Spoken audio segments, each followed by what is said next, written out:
nous sommes rassemblés pour louer notre Dieu et nous placer à l'écoute de sa parole. Et je vous invite à ouvrir au recueil de cantiques pour commencer avec le chant du cantique numéro 36. Et pour ceux qui nous suivent sur Facebook, les paroles vont s'afficher sur l'écran.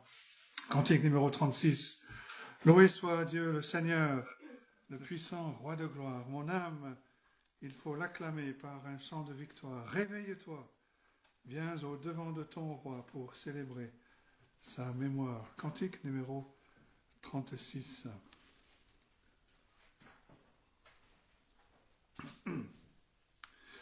Loué soit Dieu le Seigneur, le puissant roi de gloire.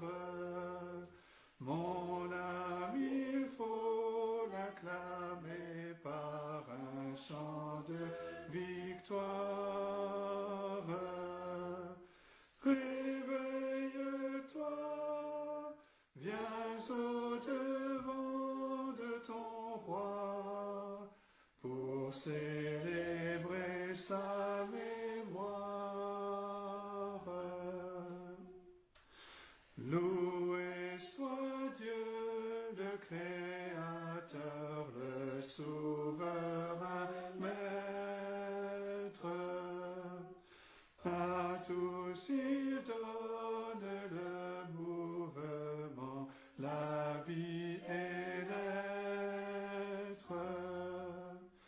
Tout ce qu'il fait est agréable et parfait. Ah, sache le reconnaître. Loué soit Dieu, sa bonté chaque jour se révèle.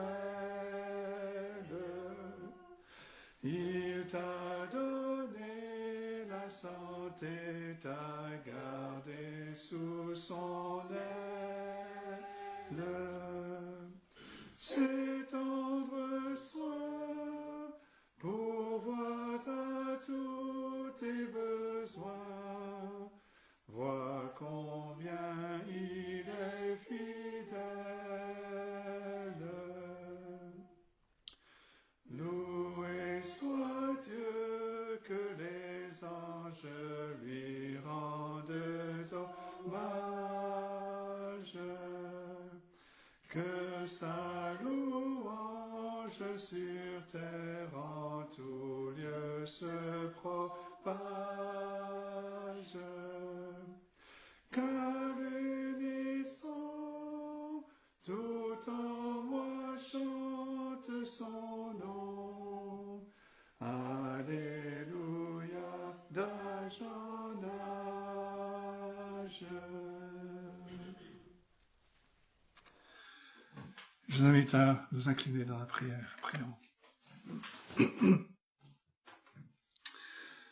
Le Seigneur, notre Dieu, nous venons devant toi pour t'apporter notre louange et notre adoration parce que tu en es digne.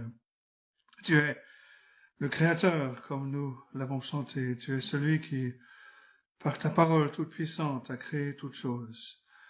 Tu es celui qui règne, qui contrôle, qui dirige toutes choses et qui accomplit un plan, un dessein parfait. Tu es souverain sur toutes choses. Tu contrôles le cours de l'histoire, tous les événements, même les plus petits. Tu es ce Dieu glorieux, majestueux, devant qui même les anges se voilent la face et ne cessent de chanter ta sainteté. Mais tu es aussi un Dieu de miséricorde, un Dieu de grâce qui a aimé un peuple, qui nous a donné ton propre Fils, comme substitut, pour accomplir le salut, pour sauver ce peuple que tu t'étais choisi depuis toujours. Un peuple qui par nature était rebelle, un peuple qui par nature était prisonnier dans les ténèbres, mort dans ses péchés. Mais tu nous as cherchés, tu nous as ramenés à toi. Et nous pouvons, parce que nous sommes lavés par le sang de Christ, parce que nous sommes revêtus de sa justice parfaite, nous pouvons nous approcher de toi librement, comme un enfant devant son Père, mais aussi avec le saint tremblement d'un pécheur devant le Dieu 3 fois saint. Et nous te bénissons, notre Dieu, pour cette liberté que nous avons de venir devant toi, pour cette intimité dans laquelle tu nous as fait entrer, une intimité que nous avons même du mal à comprendre. Aucun ange ne peut t'appeler Père. Et pourtant, tu nous donnes ce privilège de pouvoir te connaître comme Père. Et tout cela par grâce. Tout cela est immérité. Et nous te bénissons, notre Dieu, parce que tu nous as donné ce Sauveur parfait, ton propre Fils, qui, pourtant, par qui toutes choses ont été créées, a accepté de s'humilier, de venir dans ce monde, de prendre sur lui notre nature humaine, mais sans péché, et d'accomplir toutes tes exigences, de satisfaire toutes les demandes de ta loi, et de s'offrir en victime propitiatoire pour satisfaire, pour éloigner la colère, pour détourner la colère qui nous était méritée, et de la subir à notre place. Et nous te bénissons, notre Dieu, de ce que, parce qu'il a tout accompli, nous avons cette paix avec toi, nous avons cette réconciliation avec toi, et d'ennemis que nous étions, tu as fait de nous tes enfants. Nous te bénissons, notre Dieu, pour ce si grand salut, pour ce merveilleux Sauveur que nous avons en Jésus-Christ. Et nous venons ce matin, te demandant, notre Dieu, de nous aider par ton esprit à être à l'écoute de ta parole, à l'écoute des paroles que nous chantons, que tu sois avec ton serviteur qui ouvrira ta parole tout à l'heure, et que nous soyons attentifs à ce que tu as à nous dire. Nous sommes conscients de notre faiblesse, conscients que notre esprit a tendance à vagabonder. Te prions, notre Dieu, que tu nous aides à fixer nos regards sur toi, que nous soyons encouragés, édifiés, corrigés quand il le faut, et que le nom de notre Seigneur Jésus-Christ soit exalté au milieu de nous. Mais ce que nous te demandons pour nous-mêmes, nous te prions pour ton peuple, partout où il se rassemble, que ce soit dans des petits groupes, en petit nombre, que ce soit même simplement une famille ou même individuellement, ou que ce soit dans des assemblées plus grandes. Ô notre Dieu, que partout où ta parole sera ouverte, où sera lue, sera prêchée, que ton esprit souffle et qu'il touche les cœurs, qu'il encourage, qu'il édifie ton peuple et qu'il touche des cœurs à salut, des cœurs qui ne te connaissent pas encore. Viens donc bénir ces instants, viens bénir ton peuple, viens nous bénir et nous conduire dans ce temps, dans ce culte que nous voulons t'apporter, parce que nous te le prions, dans le nom de notre Seigneur et Sauveur Jésus-Christ. Amen. Amen. Notre première lecture ce matin est dans le livre des psaumes,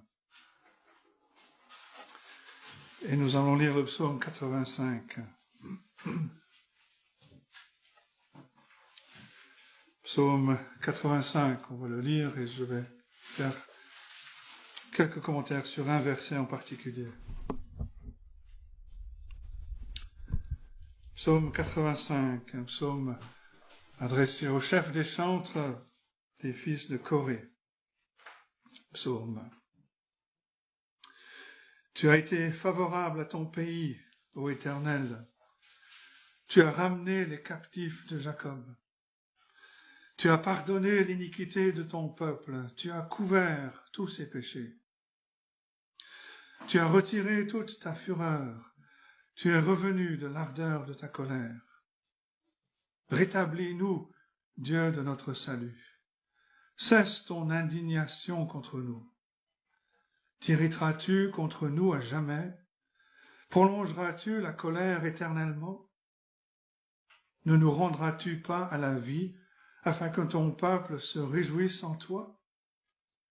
Éternel, fais-nous voir ta bonté, et accorde-nous ton salut.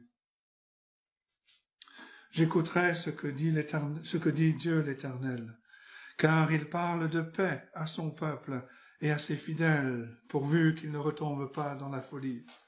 Oui, son salut est près de ceux qui le craignent, afin que la gloire habite dans notre pays. La bonté et la fidélité se rencontrent, la justice et la paix s'embrassent. La fidélité germe de la terre, et la justice regarde du haut des cieux. L'Éternel aussi accordera le bonheur, et notre terre donnera ses fruits. La justice marchera devant lui, et imprimera ses pas sur le chemin. Alors ce psaume peut se diviser en trois parties, essentiellement. Dans les premiers versets, les versets 2 à 5, l'auteur chante les faveurs passées de Dieu et il supplie de se souvenir de son peuple. Dans les versets 6 à 8, il plaide la cause de la nation qui est maintenant affligée. Et après avoir écouté la parole de l'Éternel au verset 9, l'auteur de le reste du psaume se réjouit des bénédictions à venir. Mais je voudrais simplement m'attarder sur le verset 11 en particulier. La bonté et la fidélité se rencontrent, la justice et la paix s'embrassent. Et en réponse à sa prière, on pourrait simplement lire le psaume et penser que, voilà, le psalmiste voit les attributs de Dieu s'unir pour bénir cette nation qui est maintenant affligée. Mais le sens plus profond, bien sûr, nous amène à considérer le Seigneur Jésus-Christ. Parce que en Christ, les attributs de Dieu s'unissent avec joie pour le salut du pécheur. Dieu est juste, il doit punir le péché. Mais Dieu est fidèle à lui-même, il est fidèle à sa parole, il ne peut pas se renier. Il a déclaré que le pécheur doit mourir, et donc un homme doit mourir. Mais Dieu est bon, et il nous donne un substitut qui accomplit les exigences de la loi de Dieu, qui prend la place, qui subit la condamnation à notre place, qui paie le prix de notre rançon. Et parce que Dieu est juste, il ne nous demandera pas de payer une deuxième fois le prix de la rançon. Si la rançon a été payée à Golgotha, si nos péchés ont été punis à Golgotha, ceux qui sont unis à Christ n'ont rien à payer. Christ a tout payé.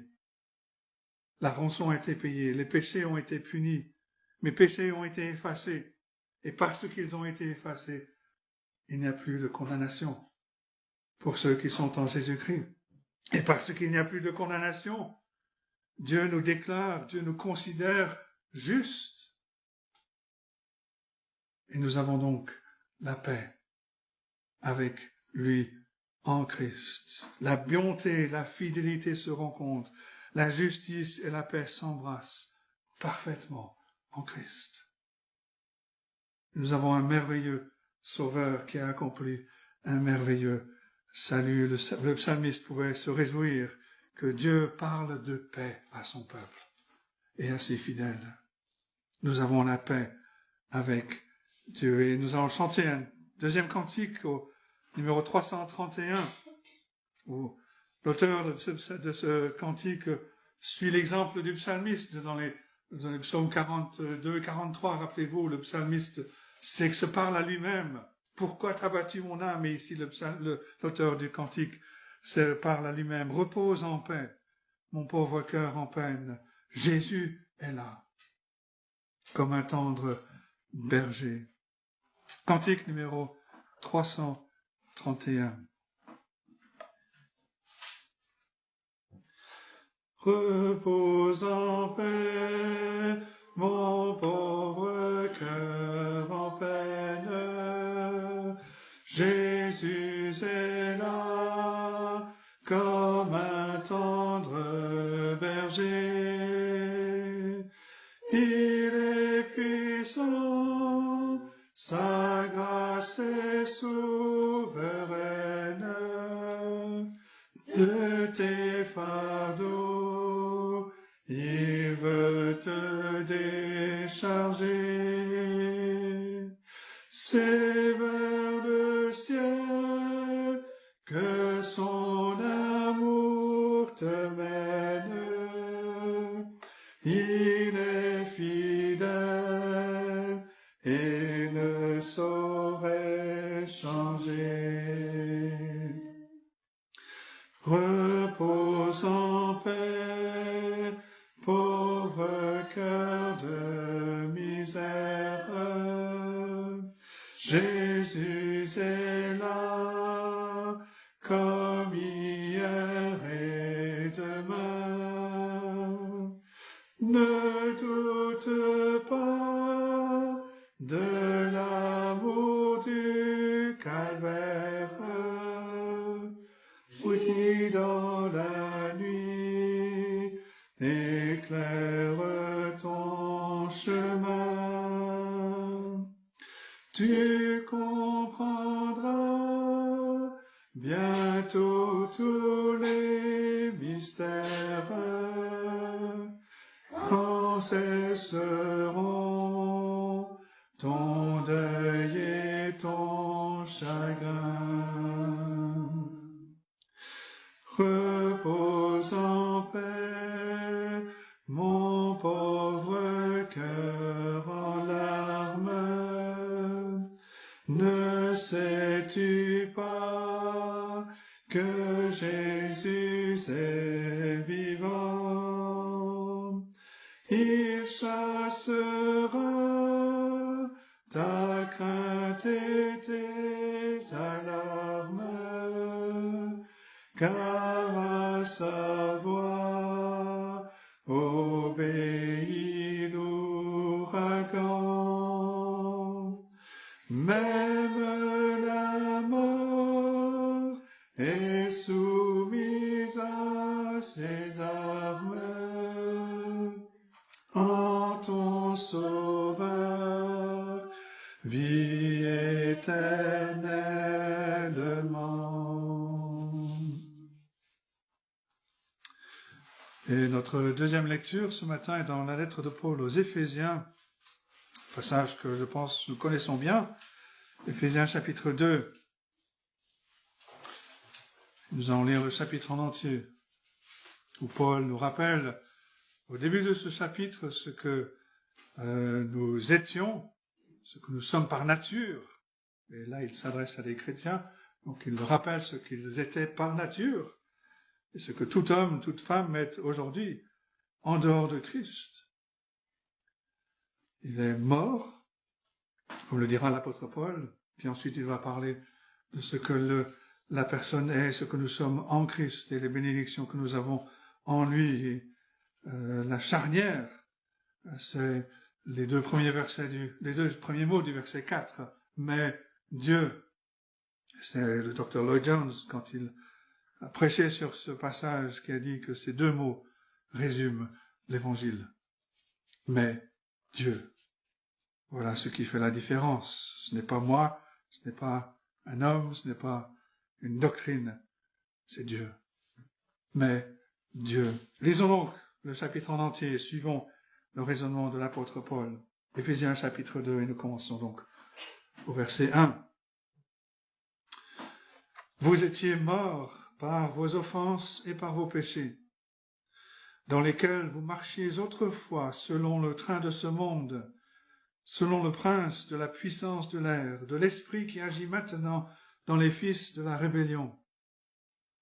Nous tous aussi, nous étions de leur nombre, et nous vivions autrefois selon les convoitises de notre chair, accomplissant les volontés de la chair et de nos pensées. Et nous étions par nature des enfants de colère, comme les autres. Mais Dieu, qui est riche en miséricorde, à cause du grand amour dont il nous a aimés, nous qui étions morts par nos offenses, nous a rendus vivants avec Christ. C'est par grâce que vous êtes sauvés.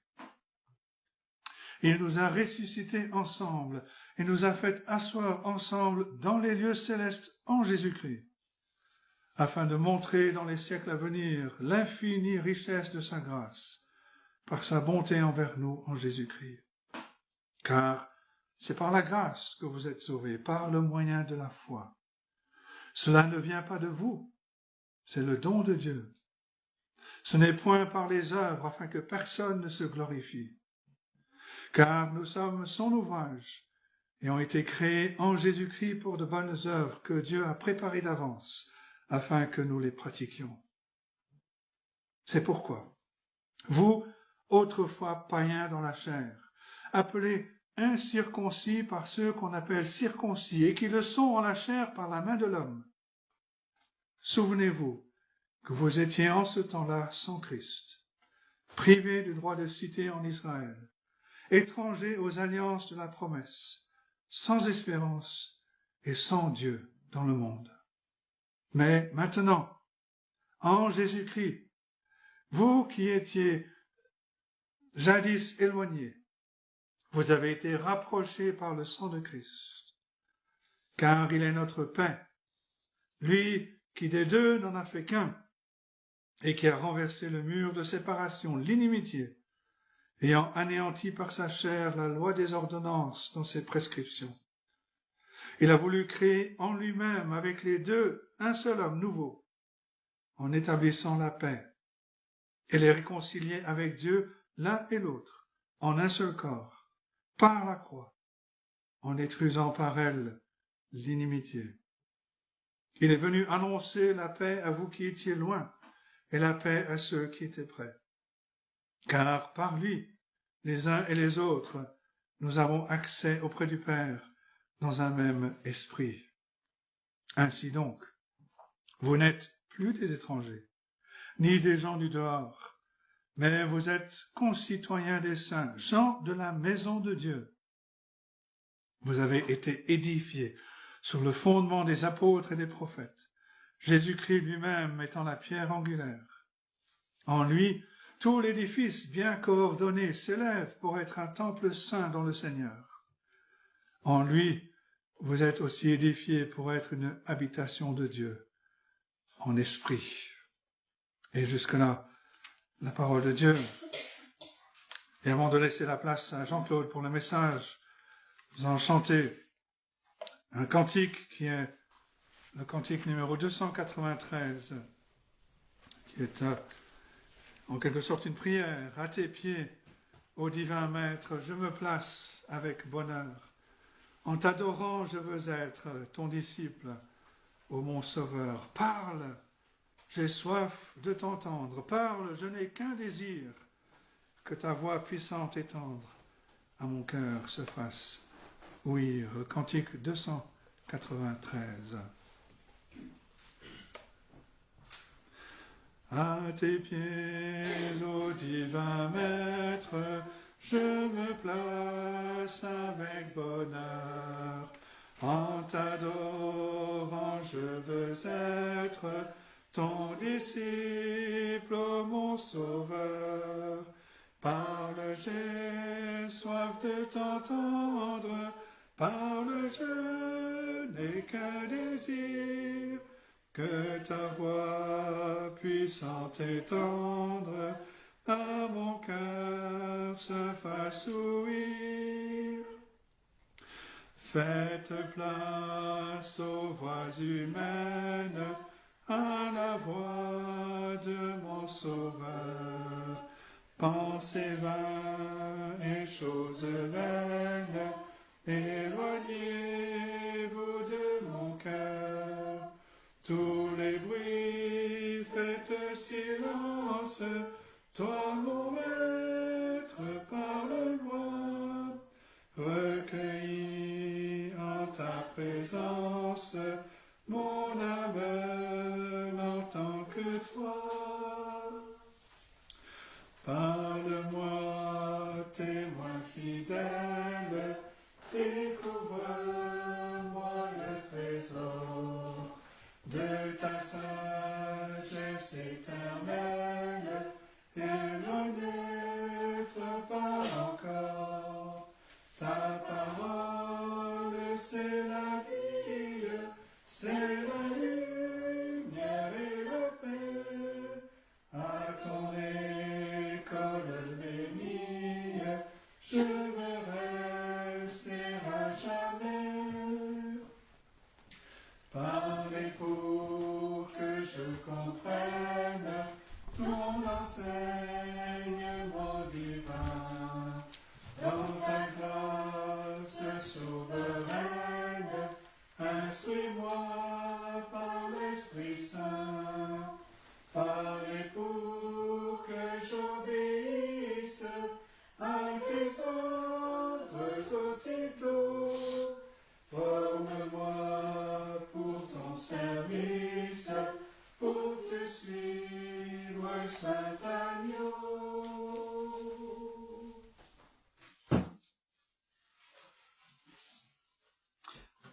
Bien, bonjour à tous.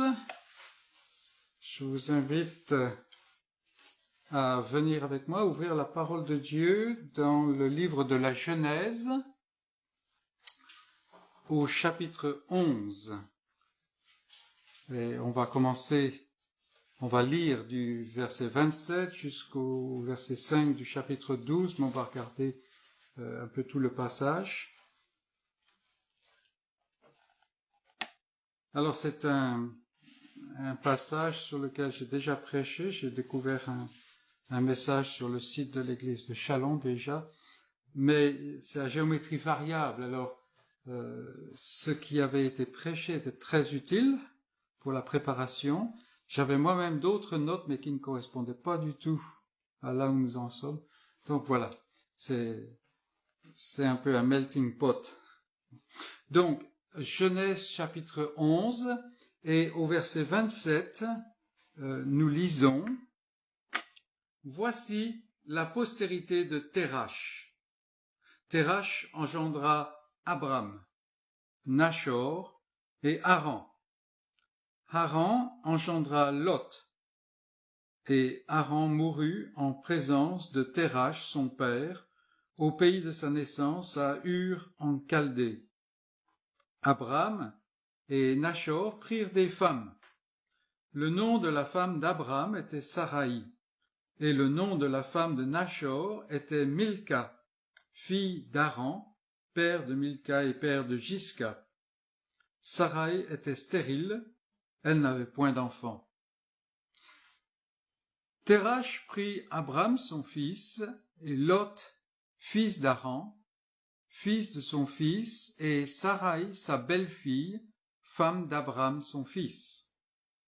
Ils sortirent ensemble d'Ur en Chaldée pour aller au pays de Canaan. Ils vinrent jusqu'à Charan et ils y habitèrent. Les jours de Térash furent de 205 ans, et Térash mourut à Charan. L'Éternel dit à Abram: Va-t'en de ton pays, de ta patrie et de la maison de ton père, dans le pays que je te montrerai. Je ferai de toi une grande nation, et je te bénirai. Je rendrai ton nom grand, et tu seras une source de bénédiction. Je bénirai ceux qui te béniront, et je maudirai ceux qui te maudiront.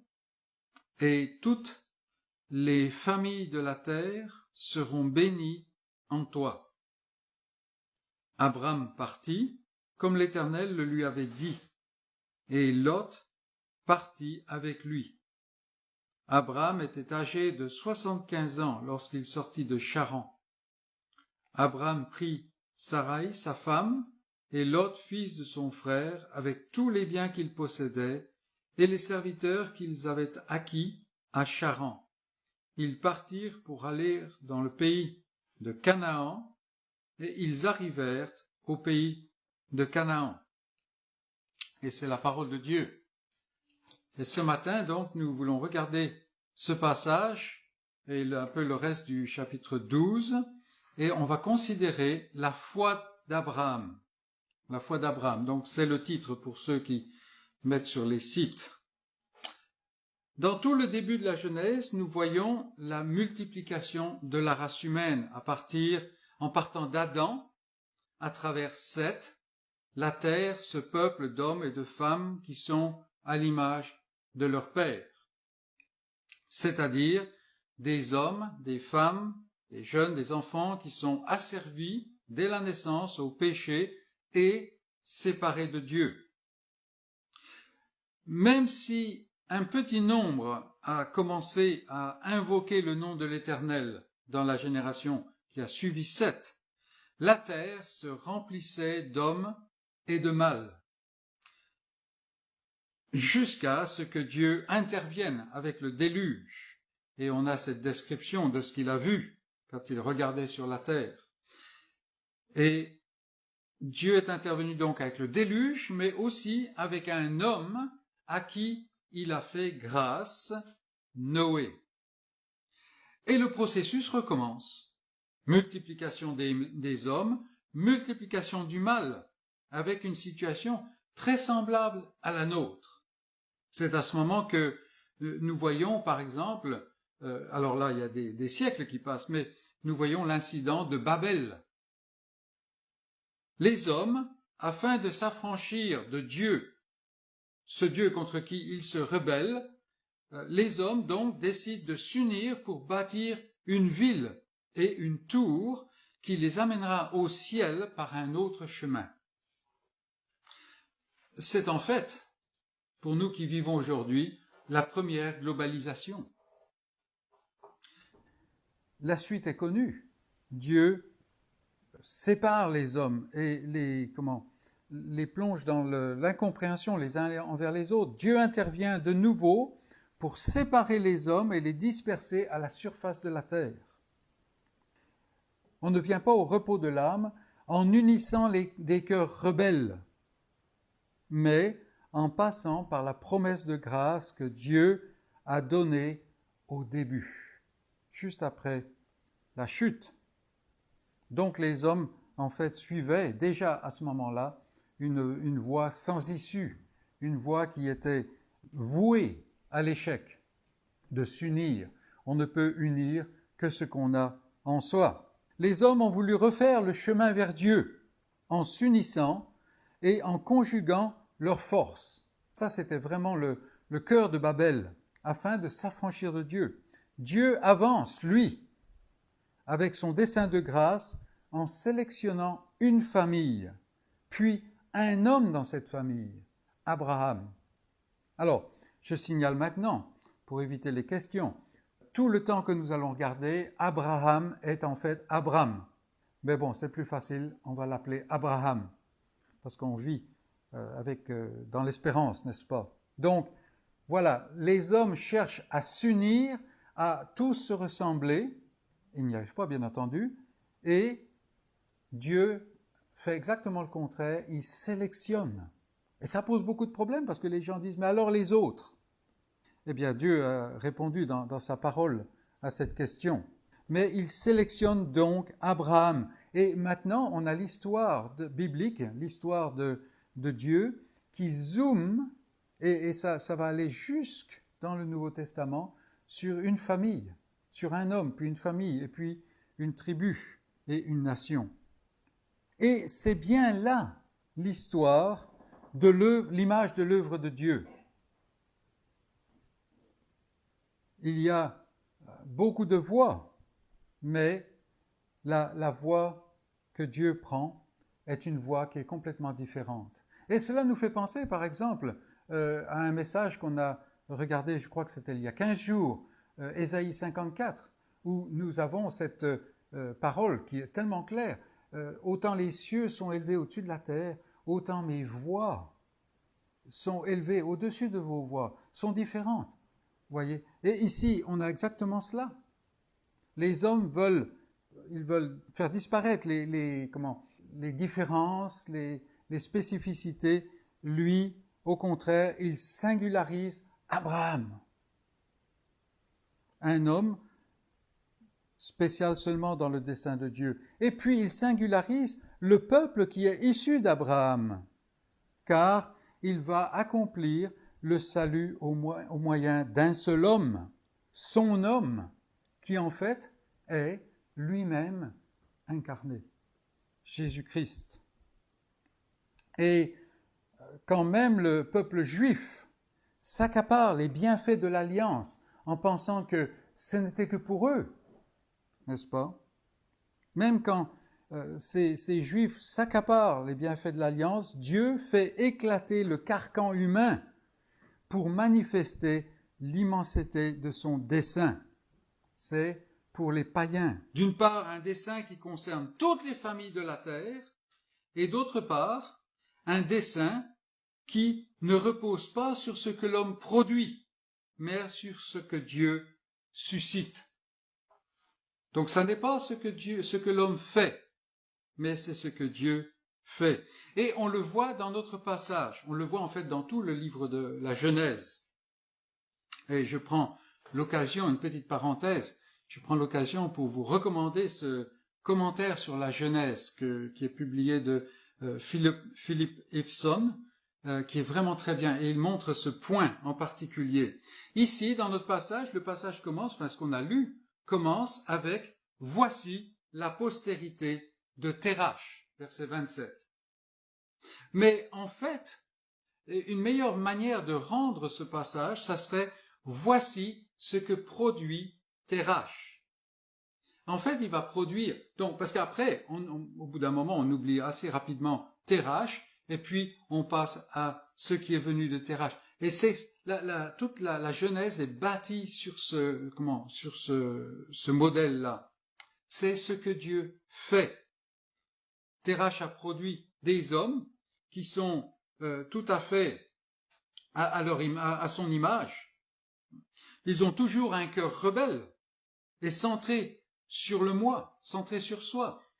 On le voit par exemple plus tard dans l'histoire quand on voit la famille qui est restée à Charan quand Jacob retourne là-bas par exemple.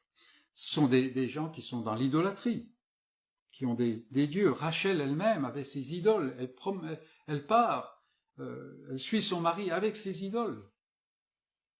Donc voilà ce que Térach produit. Et donc on le voit dans le reste de la Genèse. Mais une fois encore, Dieu intervient et il suscite Abraham.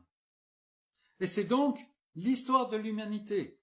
L'homme produit et cela ne cesse que d'aller vers la dégradation, vers une déchéance. Il ne produit que à son image, à la fois ses descendants et ses actes.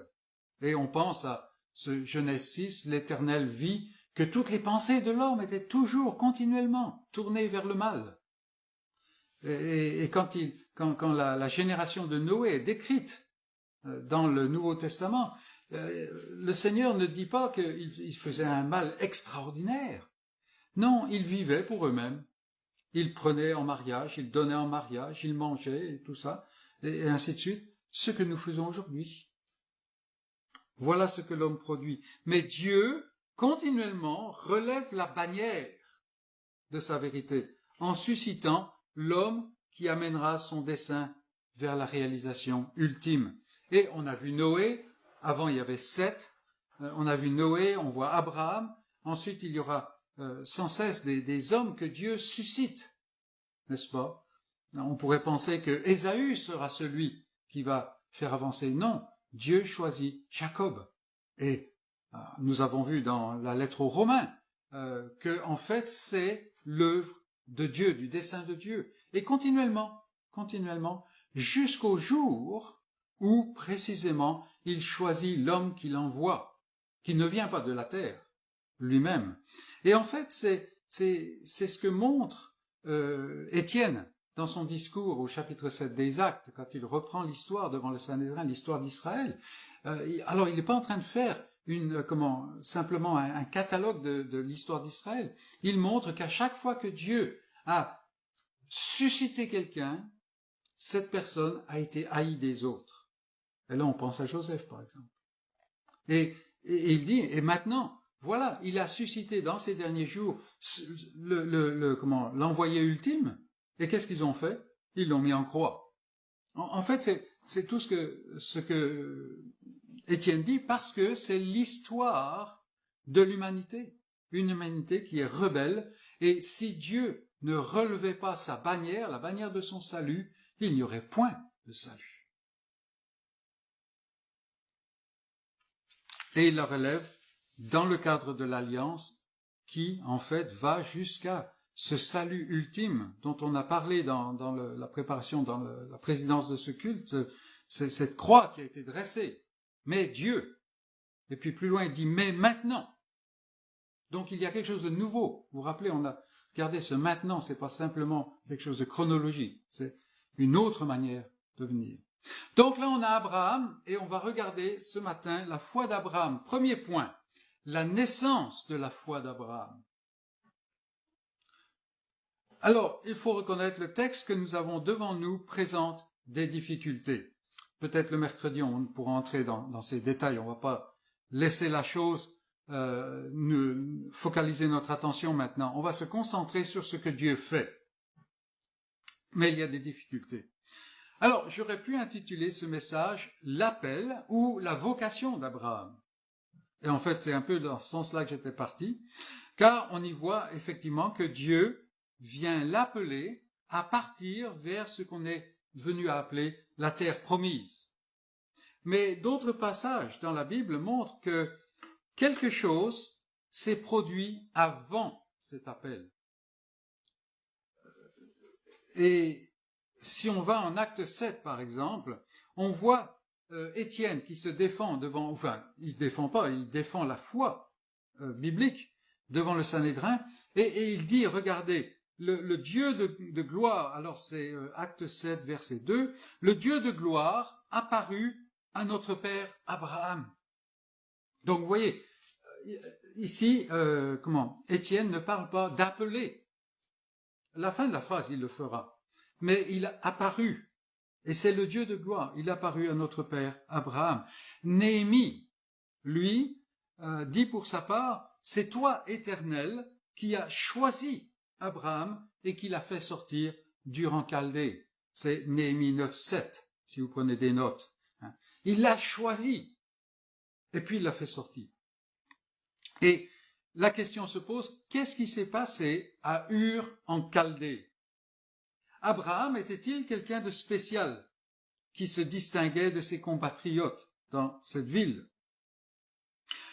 Si on en croit la Bible, la réponse est non. Josué, par exemple, décrit ainsi les ancêtres du peuple d'Israël, cette famille de Térash.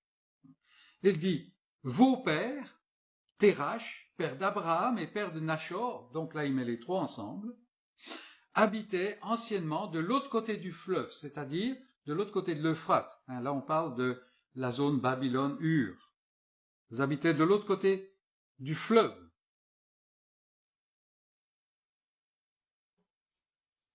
Et ils servaient d'autres dieux. Josué 24, verset 2.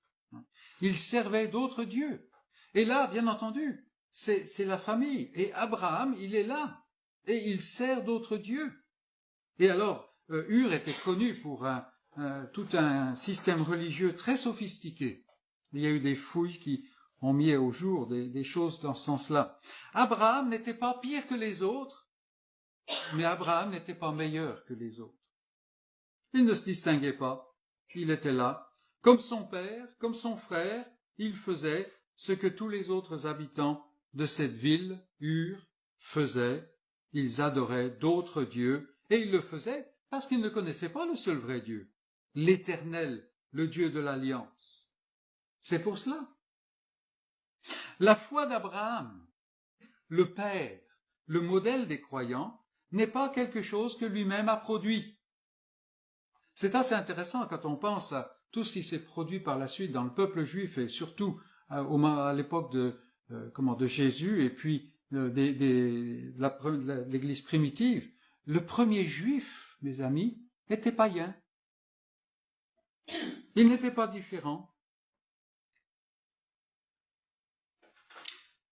Donc ce n'est pas quelque chose que lui-même a produit. D'ailleurs, tous les passages qui le mentionnent le montrent bien. Acte 7, par exemple, dit « Le Dieu de gloire apparut à notre père Abraham ». Si Dieu n'apparaît pas, Abraham continue tel quel. Pour Néhémie, c'est toi, éternel Dieu, qui as choisi. Ça n'est pas Abraham qui a choisi Dieu. Josué, je prie votre père Abraham, dit-il au verset 3, chapitre 24. C'est un passage qu'il faut garder à loisir. Dieu est à l'origine. Dieu suscite. Mais la question se pose de savoir comment Dieu suscite à la fois dans le cœur d'Abraham pour en faire quelqu'un de spécial, quelqu'un dont on parle encore aujourd'hui. Alors notre texte ne le dit pas, et aucun texte dans la parole de Dieu ne le dit en référence à Abraham. Aucun, autant qu'on puisse voir. Tout au moins, pas clairement. Mais la parole de Dieu le dit, et elle est très claire à ce sujet-là. Et nous allons dans Romains 10. Alors bien entendu, on vient pas d'étudier ça, on a étudié ça récemment. Et regardez au verset 8, on commence la lecture au verset 8.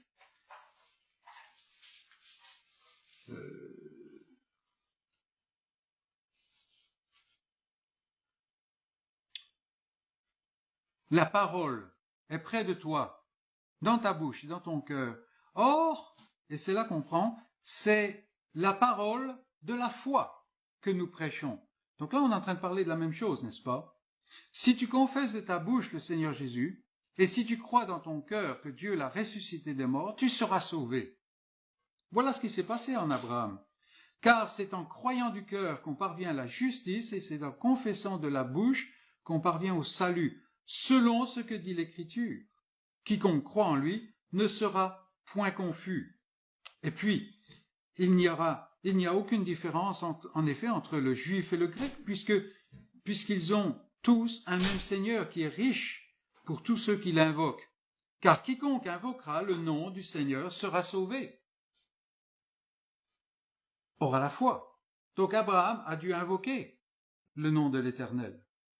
Mais comment? Il sert d'autres dieux.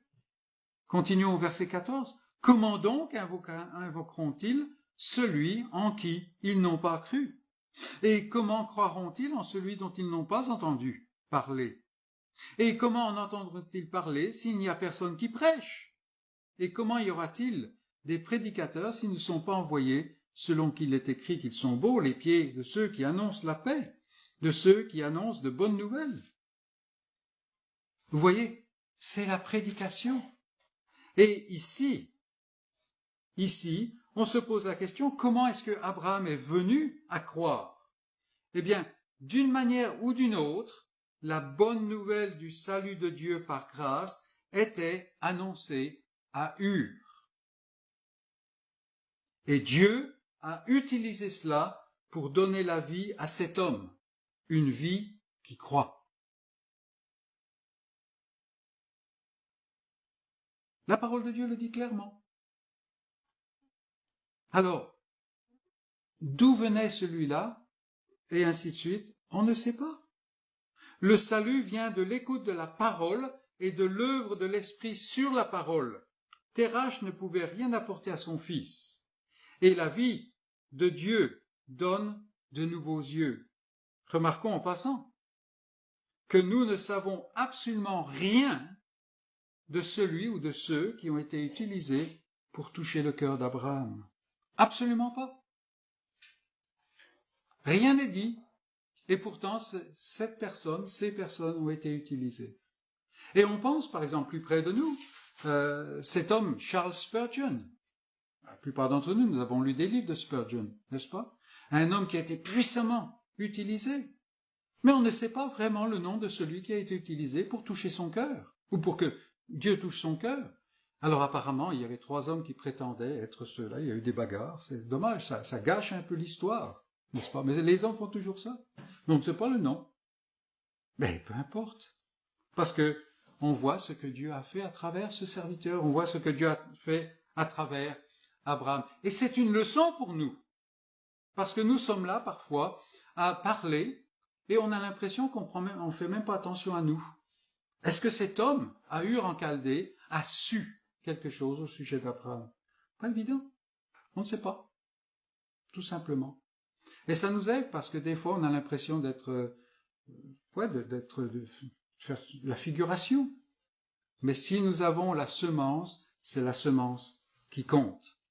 Donc voilà, quelques réflexions sur la naissance de la foi d'Abraham par la parole de Dieu. Et Dieu a de nombreux moyens de faire germer sa parole.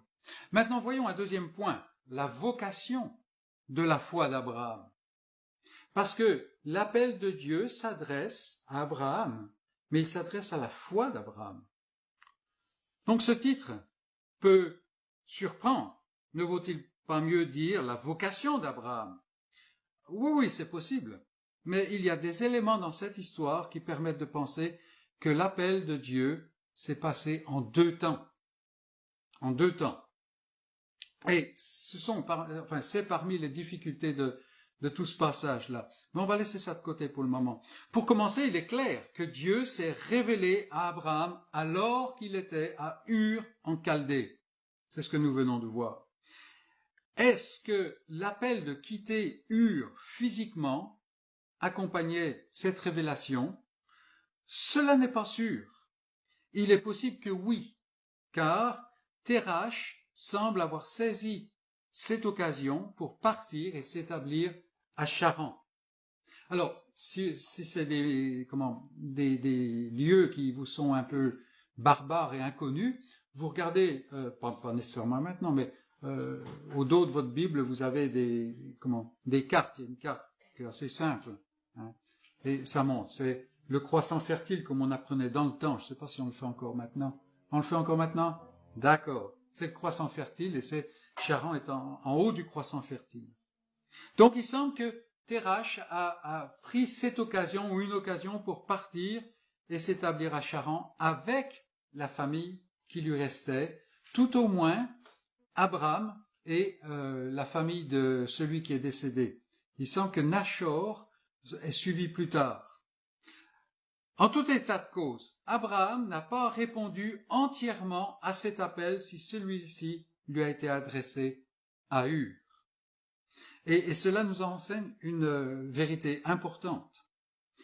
Terach a quitté Ur, et il l'a fait, nous voyons au verset 31, pour aller au pays de Canaan. Mais il n'est jamais arrivé au pays de Canaan. Il est bien dit qu'il meurt à Charan. C'est une autre difficulté là. Mais bon, on l'écarte. Il s'est établi à Charan. Or, le lieu était très lié et très semblable à Ur. En fait, c'était une ville prospère, c'était aussi un carrefour pour les voies de communication. Il y avait le même système, à la fois politique et religieux, enfin toutes sortes de choses. En particulier, pour Abraham, ce n'était pas une coupure totale comme l'appel demande. Charan avait les mêmes divinités que Ur et beaucoup d'autres points communs, comme je viens de dire. Il est possible de partir, mes amis, mais il est possible aussi de partir et de ne pas arriver. Et combien de gens, dans l'expérience, on rencontre, qui prennent des décisions, qui prennent des résolutions, qui commencent à venir à l'église et tout ça, mais ils n'arrivent pas, ils ne durent pas. Voilà l'enseignement, la leçon que nous donne Terach ici. N'est pas arrivé. Et nulle part on ne lit au sujet de la foi de Terach. Terach a bougé, mais ça n'était pas par la foi. Il est dans la lignée de la promesse, et ça c'est une leçon qui m'a vraiment frappé il y a quelque temps. Terach et les autres, il est dans la lignée de la promesse parce que c'est de lui que vient Abraham, n'est-ce pas? Mais il n'est pas dans la promesse. Et imaginez cela. Quelqu'un qui est là, qui suit les cultes, qui lit les livres, et tout, et qui finalement échoue. C'est terrible, c'est terrible. Comme beaucoup d'Israélites dans l'Ancien Testament, il avait tout à porter. Parce que si quelqu'un a parlé à Abraham, Terach le connaissait peut-être. Abraham devait vivre différemment, n'est-ce pas? Mais les Israélites dans l'Ancien Testament, il y a beaucoup, dont la plupart, la carcasse est restée dans le désert. 2 seulement du paquet initial sont arrivés.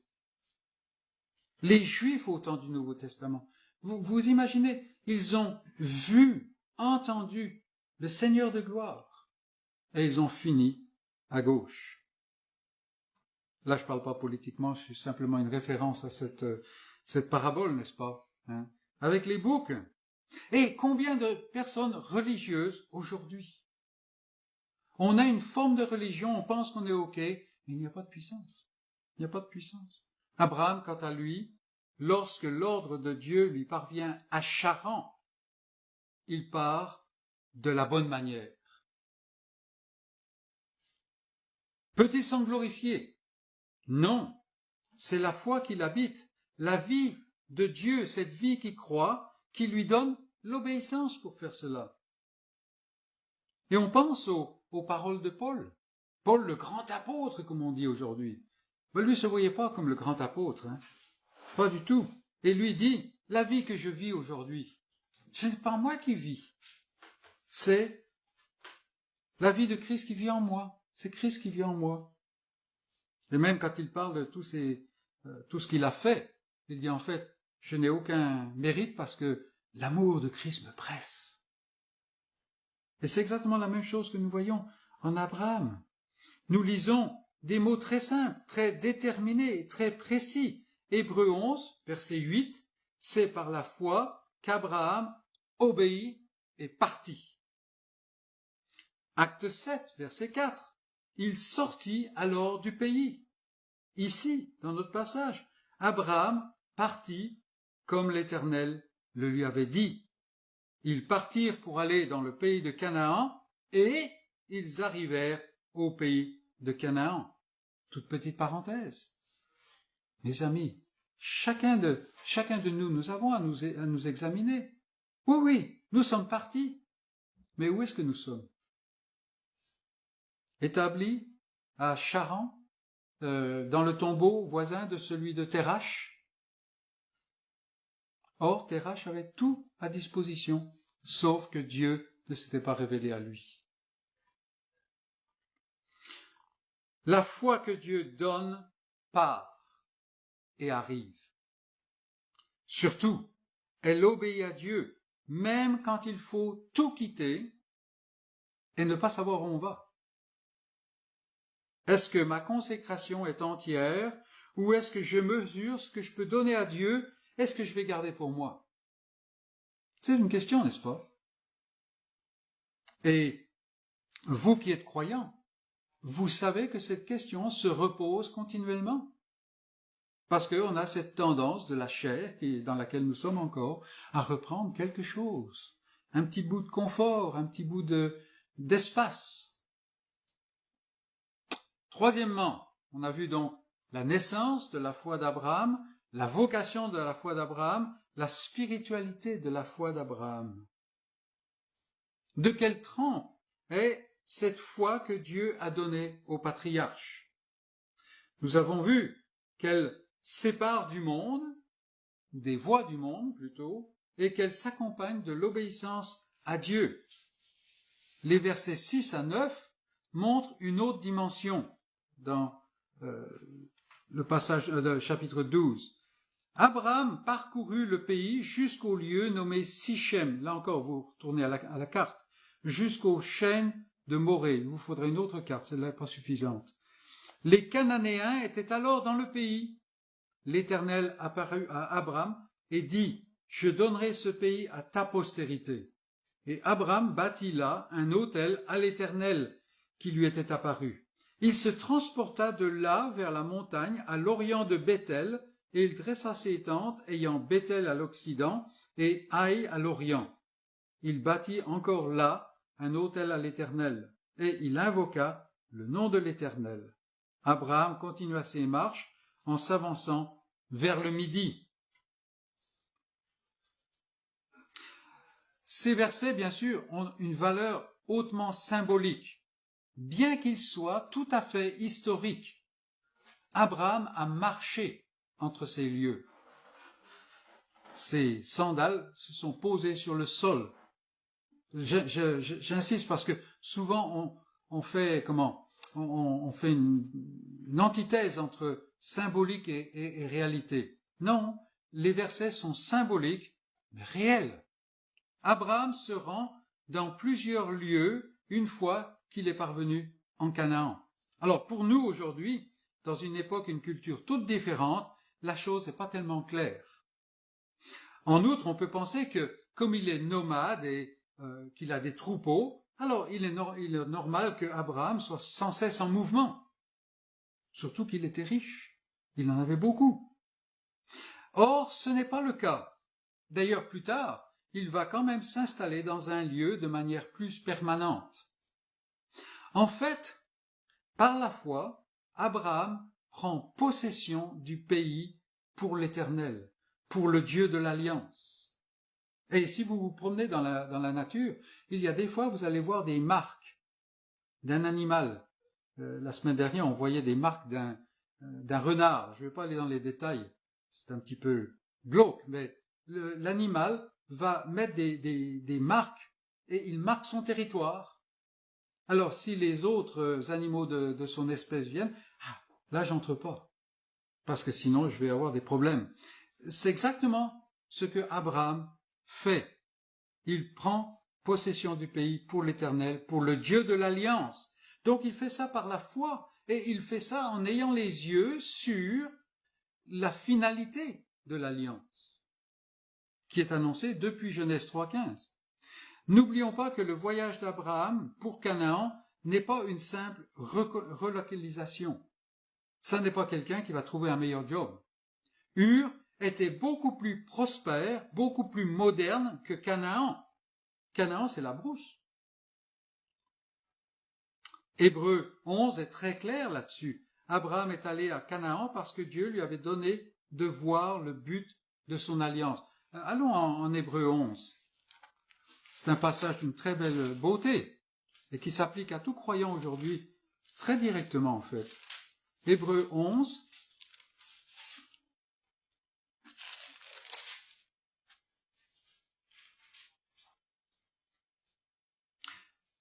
Donc c'est par la foi qu'Abraham, lors de sa vocation, obéit et partit. Verset 9. C'est par la foi qu'il vint s'établir dans la terre promise, comme dans une terre étrangère. Les Cananéens étaient là.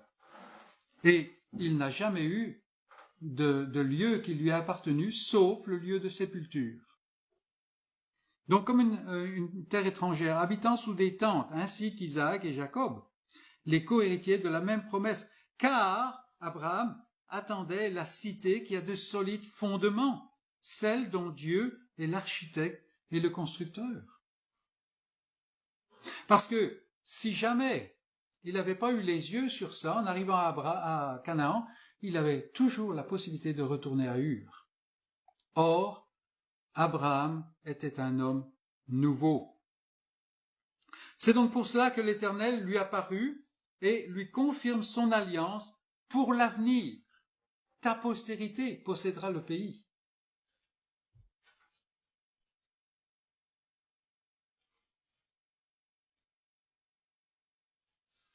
Canaan est occupé par plusieurs peuplades, mais Abraham en prend possession pour l'Éternel.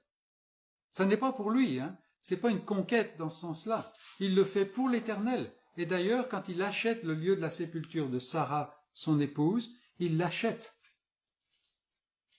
Il bâtit des autels pour faire cette revendication. Voilà, maintenant, dans ce lieu, désormais, par la foi, en vision de l'espérance à venir, c'est le culte de l'Éternel qui sera le culte principal. Et ce n'était pas simplement une occupation géographique, car Christ lui-même dit qu'Abraham a vu son jour. Vous voyez?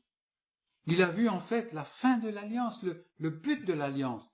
Et des fois, on pense que ces saints de l'Ancien Testament, ils ne voyaient pas les choses aussi clairement que nous. Mais franchement, moi j'aimerais bien voir aussi clairement que Abraham et Job, par exemple. Deux hommes qui vivaient pratiquement au même moment.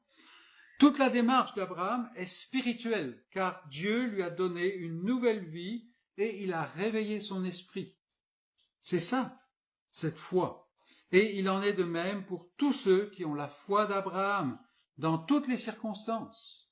Et on pense, par exemple, à cet exemple de Acte 8. Les chrétiens sont chassés de Jérusalem. Ils sont étrangers sur la terre, ils sont pourchassés, n'est-ce pas? Ils sont arrachés, comment on dit aujourd'hui? Oui, dispersés, non, il y a le mot moderne, là, ils deviennent illégaux, pratiquement, tout ça. Et que font-ils? Ils annoncent la bonne nouvelle. Ils annoncent la bonne nouvelle. des hommes qui sont nouveaux. Et ils font... Donc là, on voit donc la spiritualité de la foi d'Abraham. Abraham n'est pas simplement quelqu'un qui va dans un autre lieu. Voilà quelqu'un qui maintenant marche dans l'alliance. Le point suivant, l'épreuve de la foi d'Abraham. Alors il existe depuis le début de l'Église des enseignements qui prônent le fait que devenir chrétien, c'est la clé pour s'affranchir des difficultés. C'est la clé pour connaître la prospérité et tout ce qui est censé l'accompagner. Et il semble d'ailleurs que l'Église de notre époque soit confrontée à une recrudescence de cet esprit. Aujourd'hui, on parle du message de la prospérité, n'est-ce pas? Et dans tout partout dans le monde. Mais c'est un esprit mensonger. Ce n'est pas le portrait de la foi biblique. Et certainement, ce n'est pas l'expérience d'Abraham.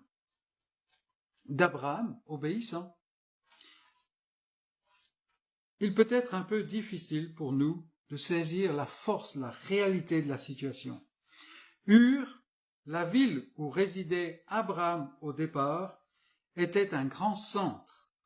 C'était une sorte de capitale qui abritait une civilisation à la fois très sophistiquée, très moderne et prospère.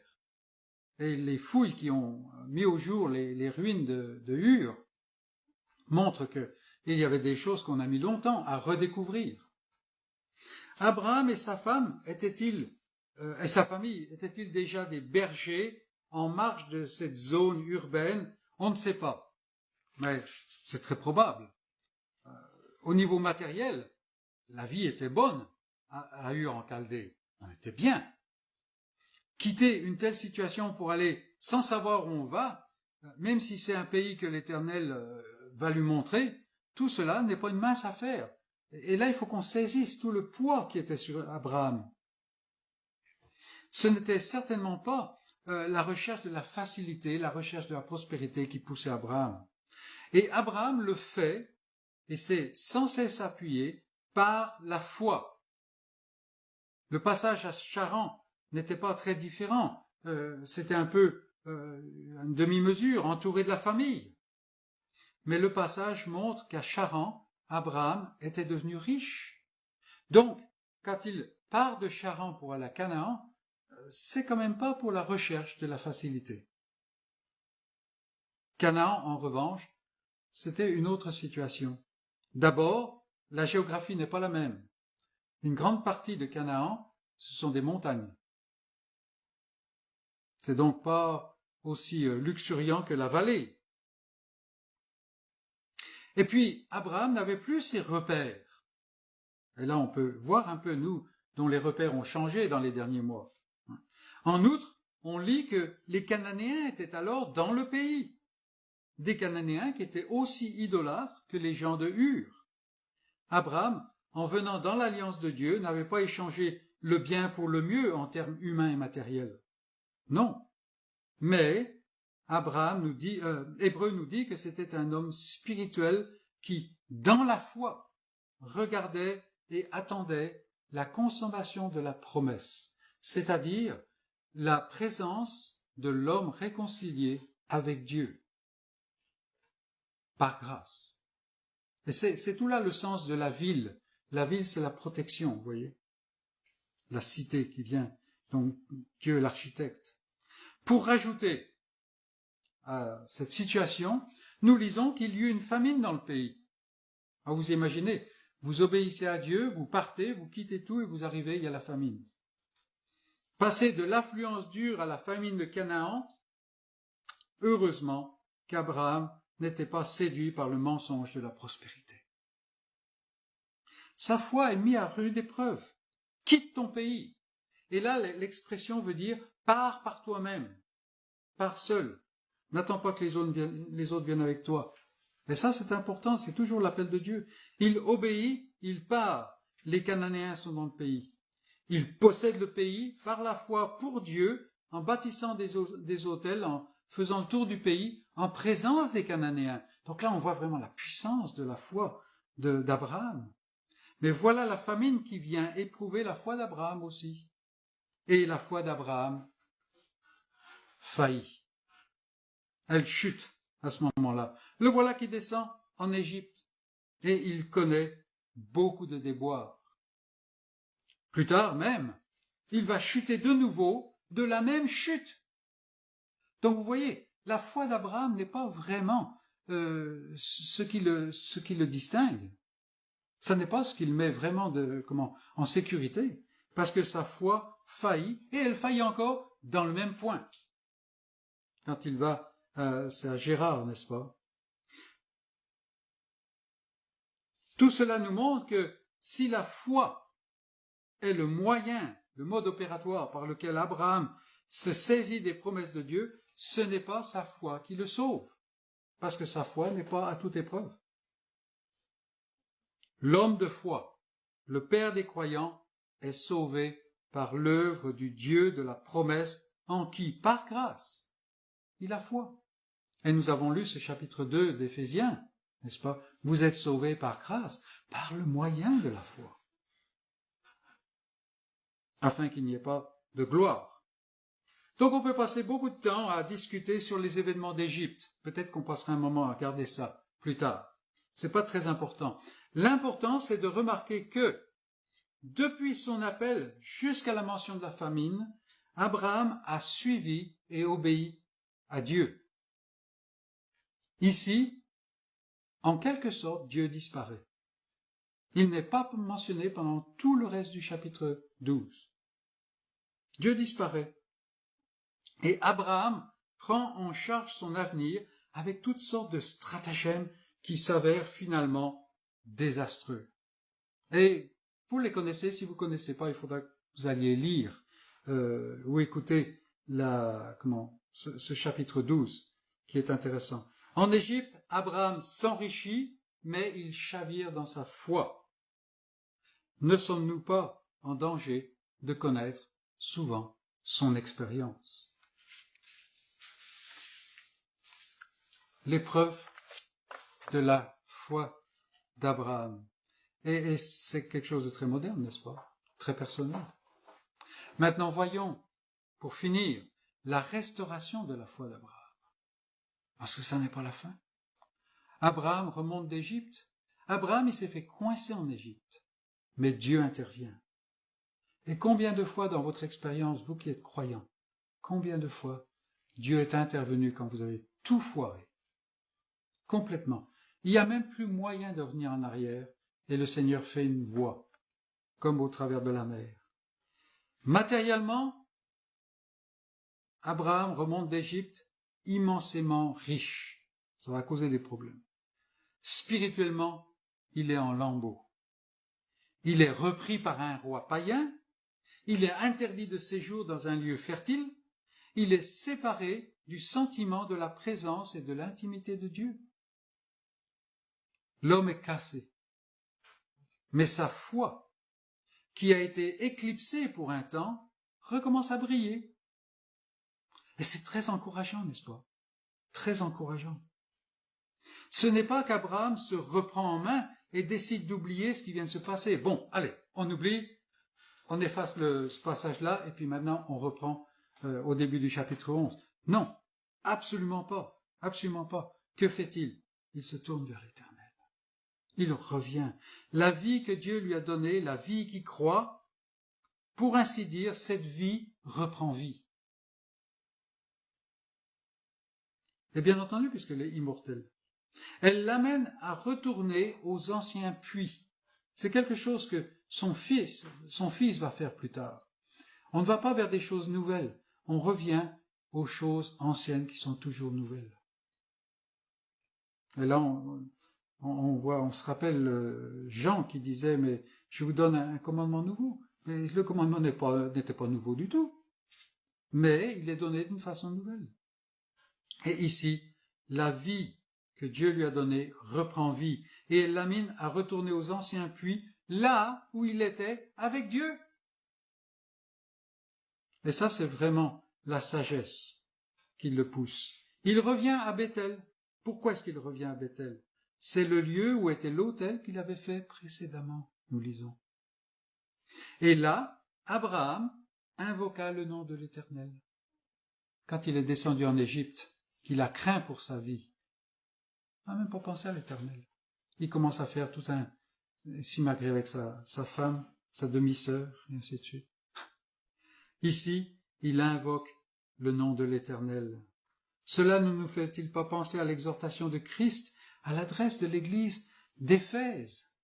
Cette église dont nous avons lu une partie de la première lettre, mais dans la deuxième lettre aux Éphésiens, celle qu'on trouve dans l'Apocalypse, n'est-ce pas?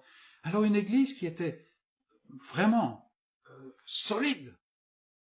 Un hérétique entrait dans l'église, il était remarqué tout de suite, démasqué, tout ça. Mais j'ai contre toi, souviens-toi, d'où tu es tombé, repens-toi et pratique tes premières œuvres. Et en fait, est-ce que Jean pensait à Abraham? Je ne sais pas, mais c'est exactement la même chose, n'est-ce pas? Telle est la foi des élus de Dieu. Telle est la foi de ceux qui ont la foi du Père des croyants. Une foi qui est un don de Dieu.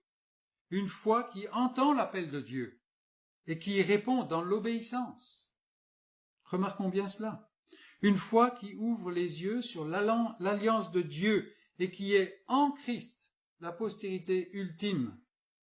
Cette postérité qui a été promise au premier couple. Une foi qui traverse l'épreuve et qui se relève de la chute. Je me rappelle une fois, il y avait un monsieur un jeune homme, moi j'étais jeune aussi à l'époque, alors il était venu vers le pasteur et puis je pensais qu'il voulait accaparer l'attention du pasteur. Alors il dit, mais moi pasteur, j'ai perdu la foi. Alors l'autre, il n'était pas trop... Moi je pense qu'il avait l'expérience, il s'est pas trop laissé démonter, il a dit, t'avais qu'à mieux la garder. Mais cette foi qu'on perd là, c'est quoi? C'est du truc qui nous vient de l'homme. Ça n'est pas la foi biblique. Non, la foi biblique, c'est une foi qui se relève. Est-ce que c'est votre foi? Ou bien, en êtes-vous encore à parler d'efforts, de combines, comme Abraham? Ou bien suivez-vous une vapeur sans consistance qui s'évapore dès que les rayons de la difficulté viennent la frapper? Un peu comme dans la parabole des terrains, n'est-ce pas? Ou bien votre foi est-elle de la sorte qui ne dure pas, qui ne voit pas, qui ne croit pas ce que Dieu a promis? Oui, je veux aller au ciel, mais je ne vois pas cette alliance que Dieu a promis. Une alliance qui est ce que Dieu fait et ce que Dieu a fait parfaitement en Jésus-Christ. Et Abraham, depuis ce temps si éloigné, c'est ça qu'il voit. C'est-à-dire, c'est sa foi qui lui donne de voir cela. Sinon, il serait retourné en arrière. Ur est bien trop confortable pour les gens qui n'ont pas la foi. Vous voyez. Que le Seigneur nous donne de saisir ces choses, d'entendre sa voix et d'avoir la foi d'Abraham. Amen.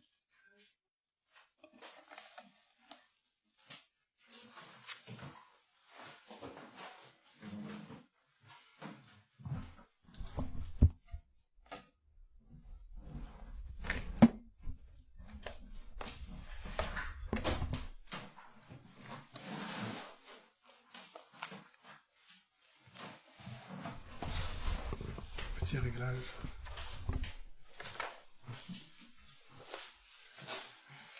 Je vous invite à ouvrir vos recueils de cantiques pour chanter au numéro 214. Cantique numéro 214. Demeure par ta grâce avec nous, Dieu Sauveur, quoi que l'ennemi fasse, veille sur notre cœur. Cantique 214.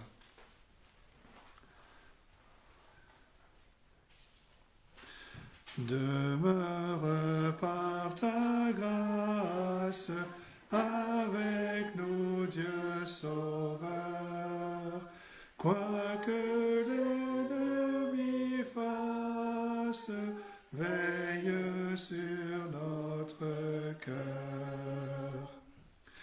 Que ta sainte parole chaque jour ici-bas sois la seule boussole qui dirige nos pas.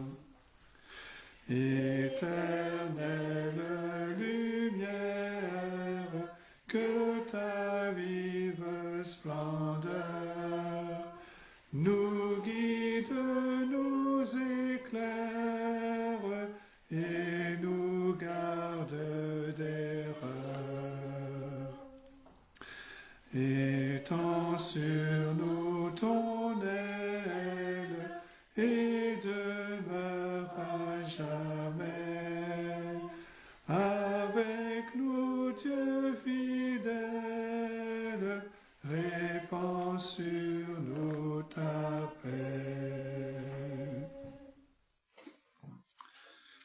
Nous terminons avec cette bénédiction que nous trouvons dans la lettre aux Hébreux. Que le Dieu de paix, qui a ramené d'entre les morts le grand berger des brebis, par le sang d'une alliance éternelle, notre Seigneur Jésus, vous rende capable de toute bonne œuvre pour l'accomplissement de sa volonté. Qu'il fasse en vous ce qui lui est agréable, par Jésus-Christ, auquel soit la gloire, au siècle des siècles. Amen. Bon dimanche et bonne semaine à tous.